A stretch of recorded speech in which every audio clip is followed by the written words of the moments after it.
Hello everyone, before we begin the episode, I would just like to make a brief announcement.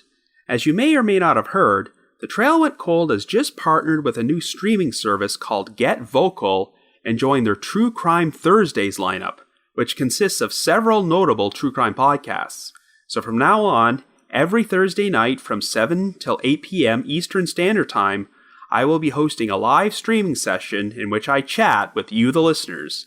I will be discussing the featured case on that particular week's episode of The Trail Went Cold and various other true crime topics, and if you join our interactive sessions, you can ask me questions or chat with me live. I will be providing a direct link to our channel in the show notes, but for more information about True Crime Thursdays, please visit the website getvocal.com/dashboard/truecrime. That's getvocal.com/dashboard/truecrime. Thank you, and enjoy the episode. May 19th, 1990. Madison, Wisconsin. After coming home to grab some food during his lunch break, 19-year-old Chad Maurer tells his parents that he is going to return to his workplace, but he soon goes missing. 2 days later, Chad's body is found in his car inside a garage on the south side of Chicago, and he has succumbed to carbon monoxide poisoning. While the police initially believed that Chad's death was a suicide, there are numerous bruises and injuries on his body which seem to indicate he was the victim of foul play. Chad's parents receive information to suggest that he may have been murdered because he became involved with drug trafficking, but there are no conclusive answers about his death. After that, the trail went cold.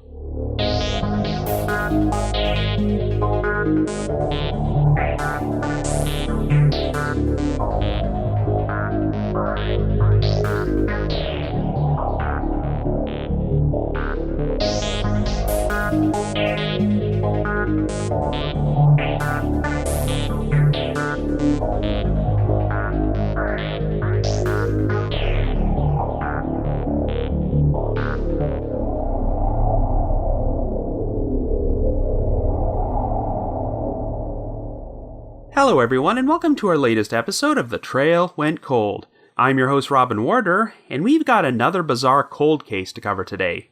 The unexplained 1990 death of Chad Maurer. As you might know, this story was featured on Unsolved Mysteries, and I've received numerous requests to cover it since the inception of this podcast. It involves a young man who vanished while in the midst of working a shift at a bicycle shop in his hometown of Madison, Wisconsin, before he turned up dead inside his car approximately 150 miles away in Chicago. While the Chicago PD was inclined to believe that Chad took his own life via carbon monoxide poisoning, his family would uncover some suspicious discrepancies to suggest he was murdered. The authorities did agree to change Chad's official cause of death from suicide to undetermined, but there are still a number of unanswered questions about what he was doing in Chicago to begin with. I always have a particular fascination with mysteries in which someone goes missing and is subsequently found dead at a location they had no reason to visit on their own. Since Chad was discovered in a particularly bad neighborhood on Chicago's south side, there was speculation that he might have become involved in something illegal such as drug trafficking, but this has never been conclusively determined. Anyway, just a few weeks after the release of this episode, we will officially reach the 30th anniversary of Chad's death, so I thought now would be an ideal time to tackle it on the podcast. Since the story won't be an overly long one, I'm also going to take a few moments near the end of this episode to talk about another Unsolved Mysteries case, the 1988 death of Kenneth Angi. That story aired on the show about a year before Chad Maurer's case, and also involved a victim being found dead inside of a garage from carbon monoxide poisoning. However, the actual circumstances of how Kenneth Engie died are a lot different, but I'll be talking more about that in a little while. Anyway, before we get started, just a quick reminder that The Trail Went Cold is a weekly podcast, which is currently available for download on several platforms, including iTunes, Stitcher, Google Play Music, and Spotify. So if you like this podcast, be sure to subscribe to it, and please leave us a rating or review on any of those sites to help spread the word and garner us more exposure.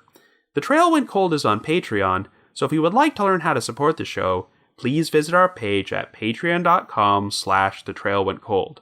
For as little as $1 a month, you can garner access to exclusive rewards, which may include stickers and thank you cards, early access to episodes, and bonus content. So with all that out of the way, let us now explore the unexplained death of Chad Maurer.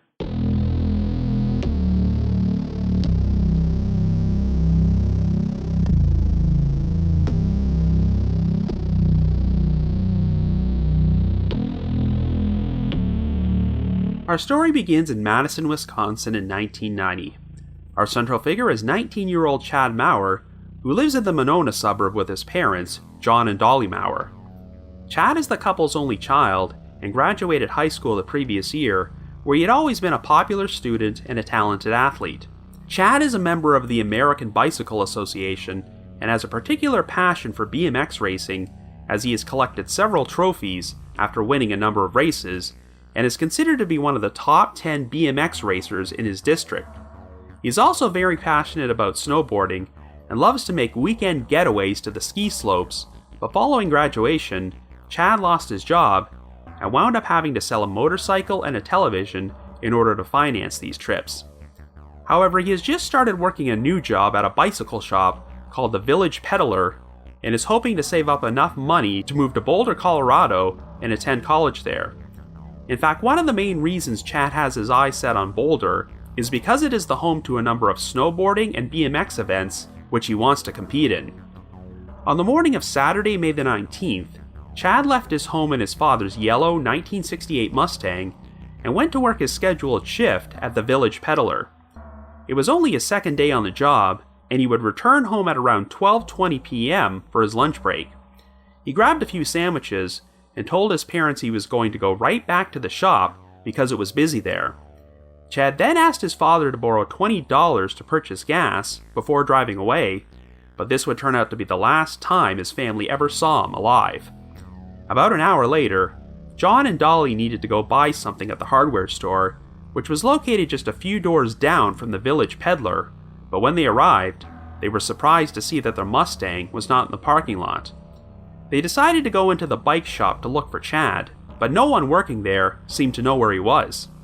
Chad failed to arrive home that night, and when he did not turn up by morning, Dolly started phoning all of his friends, but could not find anyone who knew where Chad was, as the last time any of his friends had seen him was at a party the night before he disappeared. Well, on the evening of May 21st, the Maurers received a surprising phone call from the Chicago Police Department, who shared some horrible news. Chad had been found dead. Not only that, but his body was discovered in an entirely different state over 150 miles away in Chicago. Earlier that morning, a maintenance worker entered an unlocked garage at a newly constructed housing complex located in Wentworth Gardens, a neighborhood on Chicago's south side. He was surprised to discover the Maurer family's Mustang parked inside, and Chad's body was slumped over in the driver's seat. While the keys in the ignition were turned on, the car had been running for so long that the battery was now dead and the fuel tank empty. Chad's official cause of death would turn out to be carbon monoxide poisoning, and the Chicago PD was initially inclined to believe it was a suicide. In fact, the original report from the Cook County Medical Examiner's Office read, quote, "No foul play is suspected. There was no apparent trauma to the subject." However, Chad's family and friends had a hard time accepting the suicide ruling, as he never showed any signs of depression or suicidal tendencies and had been making plans for the future, which included attending a concert on the same day his body was found. Furthermore, what would have compelled Chad to take a nearly 3-hour drive to Chicago in order to take his own life? As far as anyone knew, Chad had no friends or family members who lived in the city, and he was discovered in one of the roughest neighborhoods, which had a history of gang and drug activity, and a total of 166 murders that particular year. Chad's body was transported back to Madison, but his parents did not actually get to see him until shortly before the start of his funeral on May the 25th. While viewing Chad's body in his casket, John and Dolly were shocked to discover that he had a number of visible marks and bruises on his face and upper body. He also had a swollen upper lip, which had been cut by his teeth, and the knuckles on both of his hands were severely bruised and appeared to have been skinned to the bone. By this point, the funeral director had received the clothing Chad was wearing when his body was found, and he showed it to the Maurers. They noticed that the back of his t-shirt was stained with blood, and he also had skid marks on the seat of his pants to suggest he had been dragged along a hard surface. When the Maurers informed their local law enforcement agency, the Dane County Sheriff's Office, about their new discoveries, the county coroner requested that they delay Chad's burial until a new examination could be performed on his body. They would subsequently discover that Chad had additional bruising on his groin. When asked why the injuries to Chad's body were not mentioned in their original report, the Cook County Medical Examiner's Office defended their decision, stating that since Chad had died from carbon monoxide poisoning, the pathologist believed his injuries had no relation to his death. So therefore, he didn't think there was any reason to make note of them. Well, the Dane County Sheriff's Office arranged for the Chicago PD to send them the police report and the crime scene photos so the Maurers could view them. John and Dolly were surprised to see that a jacket had been photographed on the passenger seat next to Chad's body, and they were certain he did not own such a jacket. In fact, the last time Dolly saw Chad at their home, she asked him if he wanted to take a jacket along, and he said no. The Dane County Sheriff's Office requested to see the jacket from the photos, wanting to know if it was consistent with Chad's size, but by that point, the Chicago PD claimed they had no idea what happened to it and suspected that someone might have taken the jacket before the car was towed out of the garage and secured. The Maurers also noticed what appeared to be smudged bloody fingerprints on one of the Mustang's windows in the photos, but they were never examined. While the original autopsy report did confirm that Chad's cause of death was carbon monoxide poisoning, the level of carbon monoxide in his body was a surprisingly high 74%. Generally, if a person elected to take their own life in this fashion, they would still be conscious at the time, meaning that the level of carbon monoxide in their body would be around 50 to 60% by the time of death. When a person is sleeping or unconscious, they tend to breathe deeper or more methodically, so if Chad was no longer conscious when the carbon monoxide started filling up the garage, this would account for the level in his body being 74%. Chad's boss at the Village Peddler would be interviewed in a local newspaper article about the case, and stated that in the days prior to his death, he got the impression that Chad seemed to be afraid of something. Shortly after the article was published, some gunshots were fired through the Village Peddler's front window, and since this did not occur at any other businesses in the area, this seemed to imply that someone was sending a message. It would later turn out that the shots were not actually connected to Chad's case, but the incident wound up compelling the Dane County Sheriff's Office to perform their own investigation. They convinced the Chicago PD to reopen the case, and they would officially change Chad's cause of death from suicide to undetermined. The authorities eventually started receiving information to suggest that Chad had become involved in drugs. A young woman who had graduated high school alongside Chad claimed she once had a conversation with him where he said he had used his car to transport marijuana across Madison. One of Chad's friends would also tell his parents that Chad had been paid to transport a drug dealer to Milwaukee on 2 separate occasions the previous year. On October the 27th, 1990, a local Crime Stoppers program in Madison aired a segment about Chad's death, and it wasn't long before their tip line received an anonymous call from someone who claimed that Chad had become involved in a drug deal with people who lived in his apartment complex, and that these same people used to live on Chicago's South Side. Police were able to find 3 people from this apartment complex who had moved from Chicago to Madison only a few weeks before Chad's death, and one of them would later be arrested and sentenced to 27 years in prison for another crime. According to the Chicago PD, they had heard reports about a pipeline of narcotics trafficking from Chicago to Madison. Since he was saving up money in hopes of moving to Colorado, investigators found it plausible that someone could have paid Chad to transport drugs to Chicago before something went horribly wrong. By his own parents' admission, Chad did smoke too much marijuana and had taken LSD a few times in the past, but a toxicology report found no trace of drugs or alcohol in Chad's system at the time of his death. The case would be featured on an episode of Unsolved Mysteries in December of 1991, and when a rerun of the segment aired 5 months later, the show received an anonymous tip from someone in Illinois who reportedly corroborated a lot of the same information Crime Stoppers had received a year and a half earlier. Investigators conceded that perhaps Chad had been tricked into traveling to Chicago and did not even know what he was getting into until it was too late, but they never did uncover any conclusive evidence that Chad was involved in drugs or that it played a role in his death. In 1998, John and Dolly were asked to provide blood samples to compare to the blood found on Chad's clothing in order to help them determine if the blood actually belonged to Chad or if it might have belonged to someone else who attacked him. However, after they provided their samples, the Maurers heard nothing else from the authorities. For years, John and Dolly would run a memorial in the classified section of the local newspapers on the anniversary of Chad's death, in which they urged anyone with information to come forward. Sadly, John and Dolly would divorce in 2007, and while they have both never stopped searching for a resolution, after 3 decades, there are still no answers about what actually caused Chad's death. So I guess you could say, the trail went cold.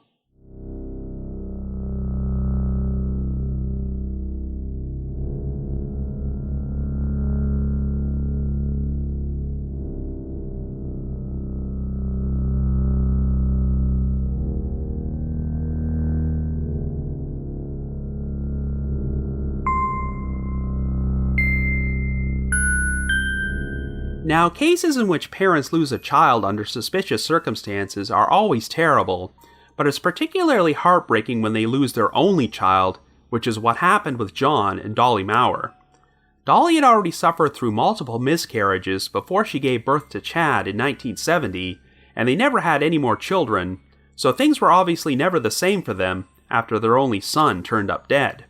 Nevertheless, the Maurers turned out to be incredible advocates for Chad, and never stopped trying to generate publicity in order to find out what happened to him. I just mentioned that every year on the anniversary of Chad's death, they used to publish a memorial for him in the classified sections asking people to come forward if they had information. Sure enough, if you search through the archives of newspapers.com, you'll see that a number of Wisconsin newspapers publish these memorials like clockwork every May. I even turned up one article from 2004 which details John Maurer's ventures into BMX racing. John pretty much took it up as a hobby after his BMX-loving son challenged him to try it, and even though John was 61 years old at the time that article was published, he was still continuing to race all these years later in order to pay tribute to Chad. It's sad that John and Dolly ultimately decided to divorce in 2007, but that actually isn't too uncommon in cold cases where parents lose a child, as sometimes it's just too painful for them to remain together. However, what might have made the situation particularly difficult for them was having to face up to the fact that Chad's death could have been the result of getting himself involved in something illegal. This is an issue I've actually tackled in many of my recent episodes, as sometimes people can be unfairly judgmental about missing or murdered victims because of their personal choices. The primary theory in Chad's case is that he traveled to Chicago and got killed because he was involved in drug trafficking, but regardless of whether or not that's true, that certainly doesn't mean he deserved what happened to him. But I can still see why it's often in everyone's best interest for true crime shows like Unsolved Mysteries to portray their victims in the best light possible. When researching this case, I uncovered articles which revealed that Chad had experimented with drugs like LSD, and his own mother even admitted that he smoked too much marijuana. These tidbits were conveniently left out during the Unsolved Mysteries segment, and while they don't prove that Chad was involved in drug trafficking, they do show that he was not completely averse to drugs. Now, the one fact about this case that I'm sure most people can agree on is that it's very unlikely that Chad's death was a suicide. Yes, the fact that he showed no signs of depression and seemed like a very happy person does not prove that he didn't have suicidal thoughts, but I'm sure the main reason most people were skeptical was because it made no sense for him to drive 150 miles to Chicago just to take his own life. However, I always use the Gail Delano case from Unsolved Mysteries as an example of why this possibility can never be completely discounted. Most of you are probably familiar with that story, but Gail Delano was a depressed single mother from Maine who went missing one day, and it would later turn out that she staged her own disappearance and traveled all the way to Mobile, Alabama, before she checked into a hotel under an assumed name and overdosed on pills. So yes, it's not completely out of the question that suicidal people will travel a great distance to another location in order to do something like this, but the problem with Chad's case is that he had a number of bruises and marks on his body to indicate that he had been in a physical confrontation prior to his death. I guess there's a very slim possibility that Chad could have traveled to Chicago, where he was assaulted by one or more persons who left him alive, so he then decided to drive his car into a garage and start the engine so he could intentionally end his own life via carbon monoxide poisoning. But really, the odds of that particular scenario taking place are incredibly slim, and it just seems far more likely that someone beat Chad into unconsciousness before placing his body inside the car and starting the ignition in order to make his death look like a suicide. And this strategy almost worked, since the Chicago PD completely mishandled the original investigation and decided to ignore crucial evidence which pointed towards foul play. If Chad's parents had not gotten the chance to view his body before his funeral and notice all the bruises and marks, he may have been buried without incident, and a new investigation never would have gotten off the ground. Incidentally, I've mentioned before that in the earliest seasons of Unsolved Mysteries, it was not uncommon to see the victims' families portray themselves during the reenactments. But here, it's particularly surreal to see John and Dolly Maurer playing themselves in this scene at the funeral home, and John even acts out an emotional moment where he sees the blood on his son's shirt for the very first time. The Maurers were willing to recreate one of the worst moments of their life on national television, but I guess that just shows the dedication they had towards bringing attention to Chad's case. Anyway, one of the most baffling aspects of this case is that Chad apparently decided to travel from Madison to Chicago while in the midst of working his shift at the Village Peddler. The story goes that Chad returned home on his lunch break to pick up some sandwiches and was supposed to be returning to work, but instead, he drove to an entirely different state. It's interesting how Chad's final interaction with his father was asking to borrow $20 for gas money, which might not have seemed notable at the time, but it's now obvious he did this because he needed to fill up the tank for his long trip to Chicago. And that seems incredibly brazen when you consider that the Mustang actually belonged to his father, not Chad. The Unsolved Mysteries reenactment of the Maurers visiting the Village Peddler later that afternoon and asking the owner if Chad is there is pretty odd, as the owner replies, quote, "Well, he better be here, he may have a customer in the back." I mean, it is a reenactment, so I'm not sure how accurate that dialogue was, but did Chad's boss really not notice he was gone? It might be useful to know if Chad actually returned to the bike shop at any point after he picked up his lunch, or if he just drove straight to Chicago. Considering that it was only his second day on the job, and he was hoping to save up money to move to Colorado, it seems weird that Chad would just take off in the middle of his shift, which is the kind of thing which could get him fired. But then again, if Chad was being paid a great deal of money to do something like transport drugs, then he may not have even cared if he lost his job. I know that gunshots were fired into the Village Peddler shortly after the owner was quoted in a newspaper interview stating that Chad seemed afraid prior to his death, but in a 25th anniversary article published about the case in the Wisconsin State Journal, it was stated that the shots were determined not to have any connection to Chad's case. I have no other information about how they came to that conclusion, but something about the whole situation just seems a little off, and you get the impression that there's a missing piece to this part of the story. I know one theory which has been pushed forward is that something happened to Chad while on his way back to work, and that he was abducted and driven to Chicago in his own vehicle. I don't think that scenario is very likely, but the problem is that there doesn't seem to be any confirmed sightings of Chad from between when he left his home and when he was found dead 2 days later.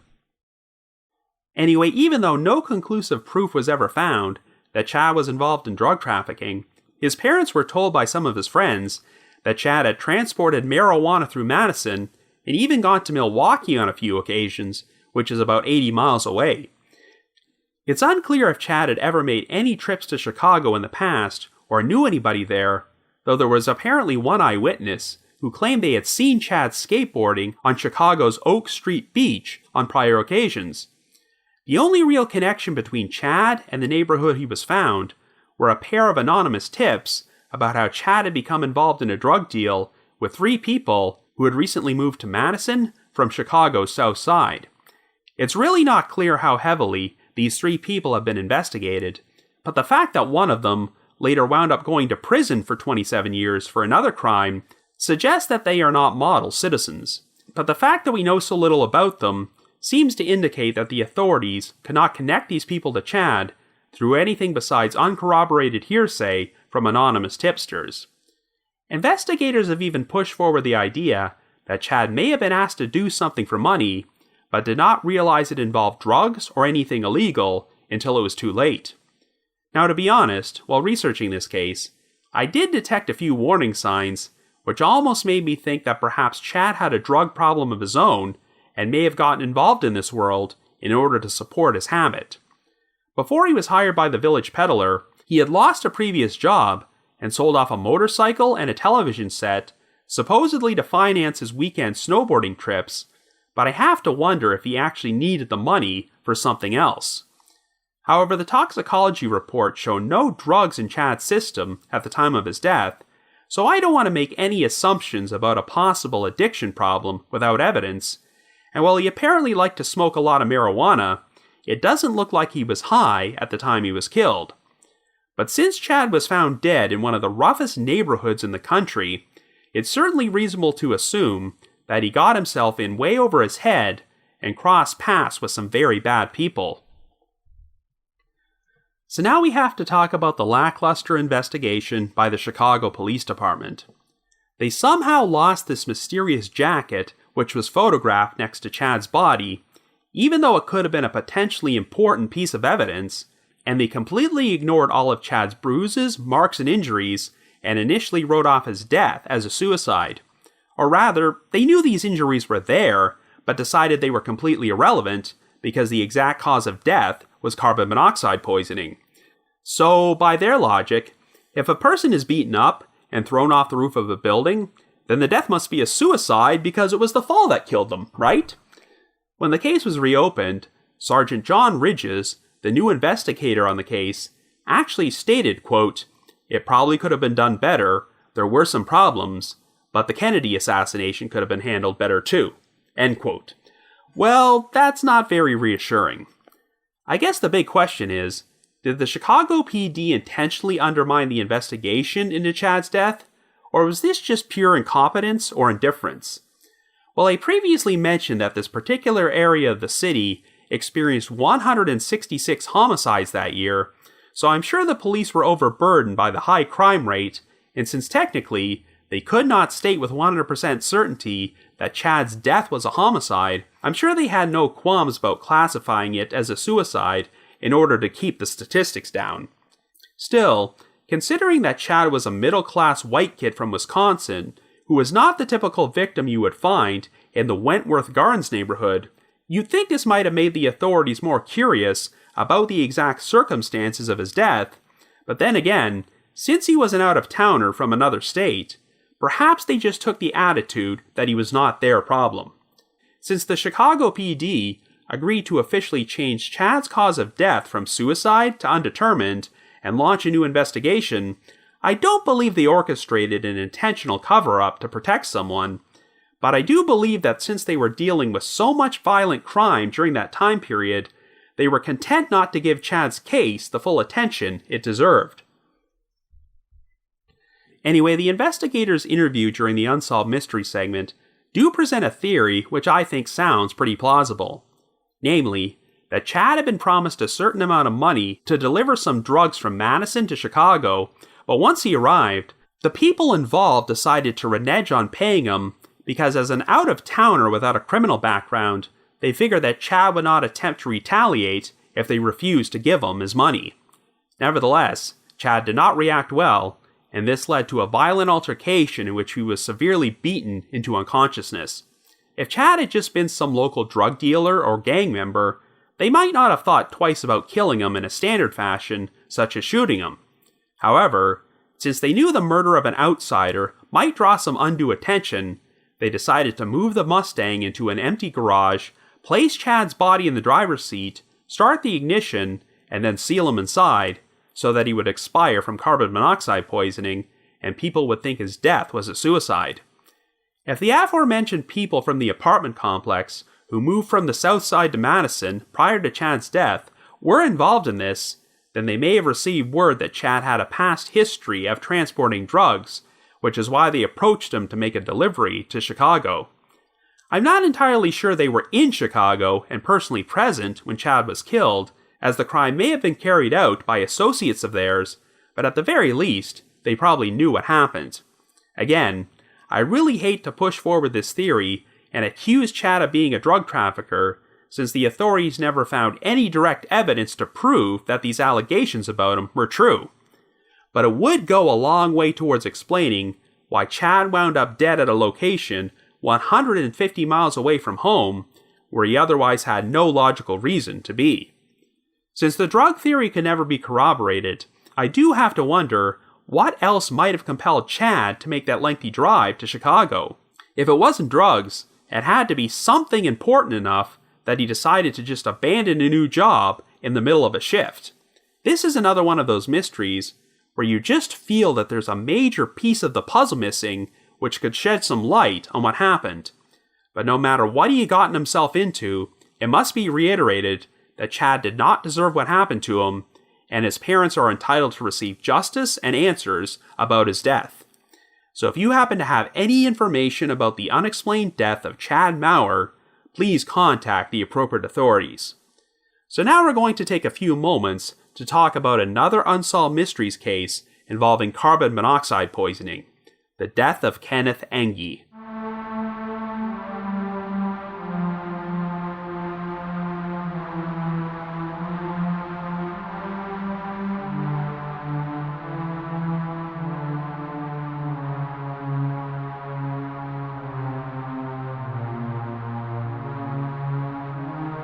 Our second story begins in 1988 in the small town of Edmore, North Dakota, and our central figure is 25-year-old Kenneth Engie, who works as an auto mechanic. At around 2 a.m. on the morning of October the 4th, Kenneth was drinking at an establishment called Kunkel's Bar, which was on the verge of closing. Kenneth had gotten pretty intoxicated and started hassling the barmaid about taking her home, but she told him she already had a ride with the only other customer left in the bar, another local auto mechanic named Curtis Heck. This angered Kenneth, so a drunken scuffle soon broke out between him and Curtis, which ended with Curtis pinning Kenneth to the floor. He agreed to let Kenneth back up if he would leave the bar without causing any more trouble, so Kenneth got back to his feet and walked out the front door without incident. However, a few seconds later, Curtis heard the sound of a large crash outside, and when he ran into the parking lot, he saw that Kenneth had used his truck to purposely back into the front end of Curtis's own pickup truck before speeding away. The bar soon closed for the night, but the incident ate away at Curtis, so while driving the barmaid home, he decided to make a detour and stop by Kenneth's mobile home. Curtis noticed that Kenneth's truck was parked outside in the driveway, so he went over and started kicking it in order to get even for the damage Kenneth had caused to his truck. However, Curtis then claimed that he heard a groaning sound from inside the garage located next to Kenneth's mobile home. Since the garage door was down, Curtis decided to enter through the back door, and when he walked inside, he saw Kenneth's body lying on the floor about 15 feet away from another pickup truck which belonged to a friend of Kenneth's. Curtis said that Kenneth was still groaning and breathing at the time, and just figured he had passed out because he was drunk. After yelling at Kenneth for damaging his truck, Curtis decided to exit the garage and soon drove away. Well, things took a much darker turn about 12 hours later when Kenneth's uncle, Richard Nygaard, showed up at his residence sometime around 3:30 p.m. When Richard entered the garage, he discovered Kenneth's body on the floor in the same approximate spot where Curtis Heck claimed to have seen him. The police and paramedics were soon summoned to the scene and confirmed that Kenneth was dead. A small pool of blood was on the floor near his head, and a fully loaded .22 caliber rifle was lying about 6 feet away. There were no marks or any signs of physical assault on Kenneth's body, and an autopsy would soon reveal that his exact cause of death was carbon monoxide poisoning. But there was a problem. The ignition key for the truck inside the garage had been turned off, and the truck was not running when Kenneth's body was discovered. The truck's gas tank was nearly full, so it had apparently not been running for very long before the ignition was switched off. So why was Kenneth lying dead on the floor from carbon monoxide poisoning 15 feet away? Well, after learning about the incident at the bar with Curtis Heck, Kenneth's family began to suspect that he was involved in Kenneth's death. When questioned by the Edmore Police Department, Curtis maintained that when he entered the garage and found Kenneth lying on the floor, he was absolutely certain that Kenneth was still alive and making noises at that time, and he saw no indication that the truck was still running and pumping carbon monoxide into the garage. The police had initially leaned towards Kenneth's death being a suicide, but could not explain the ignition key being turned off, so his official cause of death was listed as undetermined. But after performing a full investigation, police ultimately came to the conclusion that Kenneth's death may have been a tragic accident. They theorized that after damaging Curtis's pickup truck at the bar, Kenneth expected that Curtis would drop by his home to confront him, so he grabbed a rifle and sat inside his friend's truck in the garage to wait for Curtis, turning on the engine to keep himself warm. However, since Kenneth was heavily intoxicated, his judgment had been severely impaired, so he soon started feeling the effects of the carbon monoxide. This prompted him to turn off the ignition, climb out of the truck, and head towards the door, but before he could make it there, he collapsed onto the garage floor and passed out. If Curtis was telling the truth, then Kenneth still would have been alive when Curtis entered the garage, but he succumbed to the effects of the carbon monoxide poisoning shortly after Curtis left. The police believed that no foul play had taken place and considered the case to be closed, but Kenneth's family disagreed. They attempted to pressure the state's attorney's office into charging Curtis for his role in Kenneth's death, but the request was declined due to lack of evidence. The story caught the attention of Unsolved Mysteries when Kenneth's brother sent them a newspaper clipping, so they decided to feature the case on an episode which aired in November of 1990. But in spite of this, there would be no further developments in the investigation. Now, this is the point where I would ordinarily say the trail went cold, but to be quite frank, I really don't think that expression applies in this particular case. This is one of the few Unsolved Mysteries segments about someone's death where I had to ask, why was this even featured on the show? Well, actually, in a way, I can understand why they went with this case, because as far as mysteries go, it does have a compelling hook.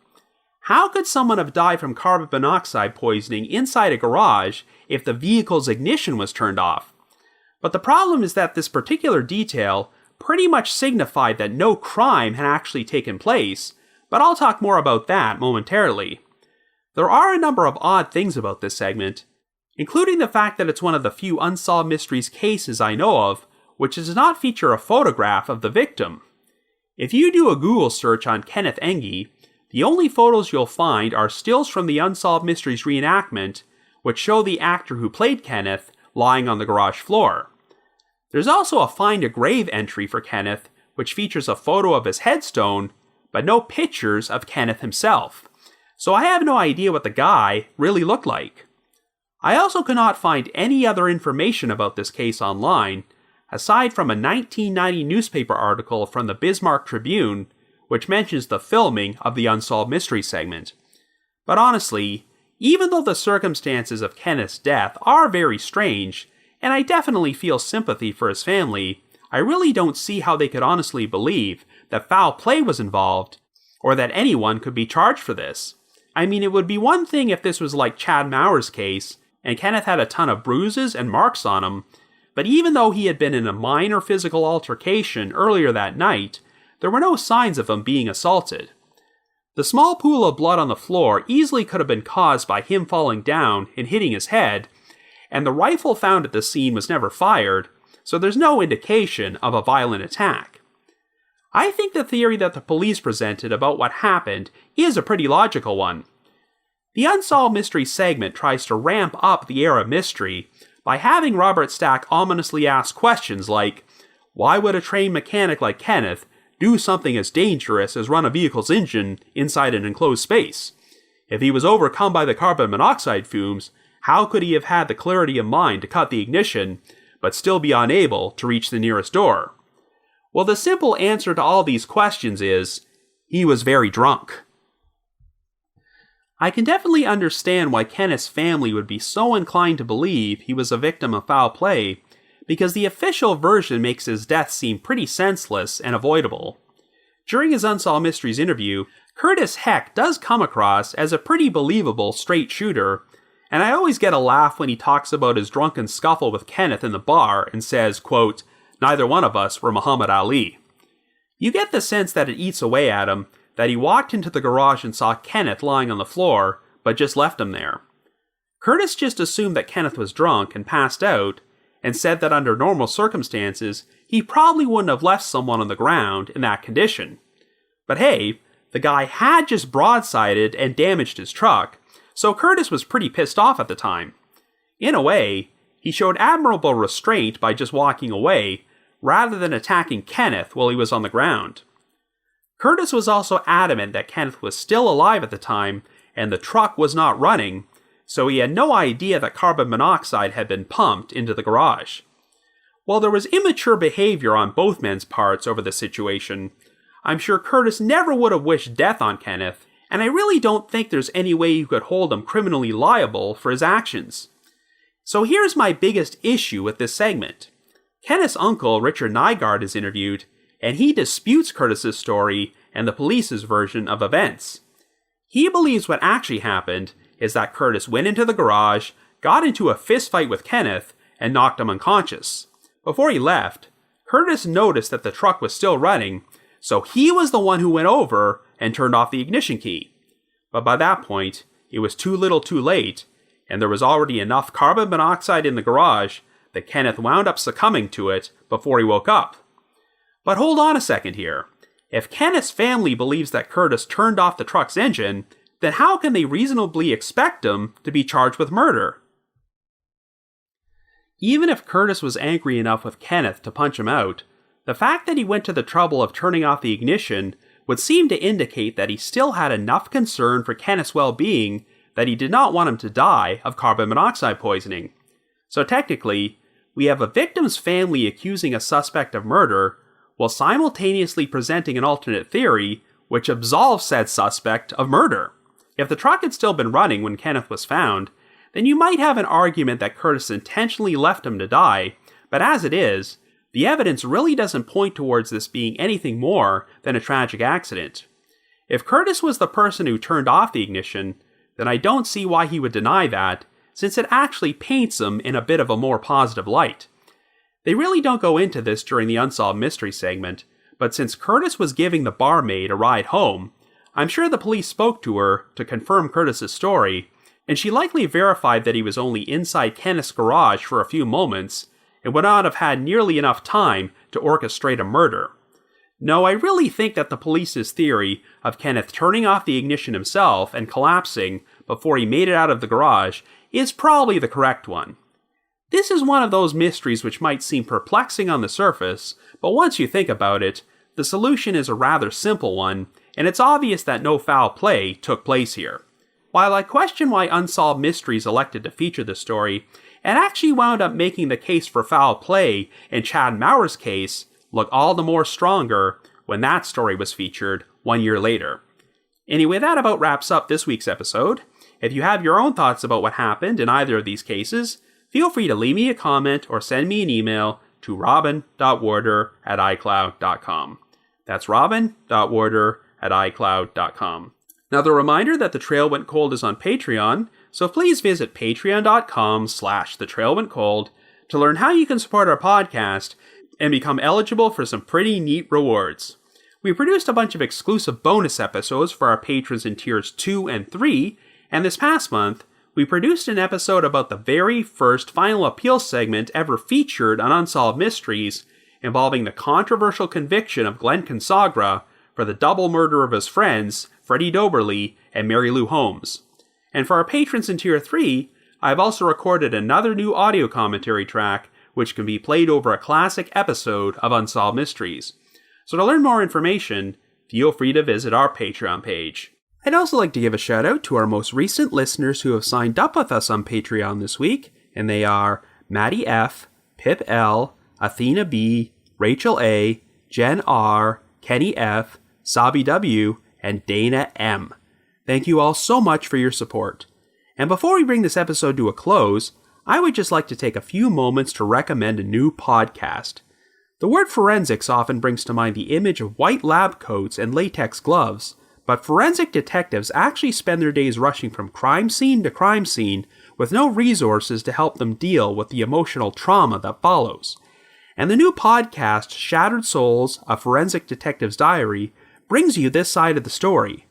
Brought to you by CrimeCon, Shattered Souls follows forensic detective veteran Karen Smith as she revisits her poignant and detailed journals to share the stories of victims you've likely never heard of, but whom she can't forget, as well as the shattered souls left behind in their wake. CrimeCon presents Shattered Souls debuts May the 9th on your favorite podcast streaming platform, so to learn more, please visit crimecon.com/podcast. That's crimecon.com/podcast.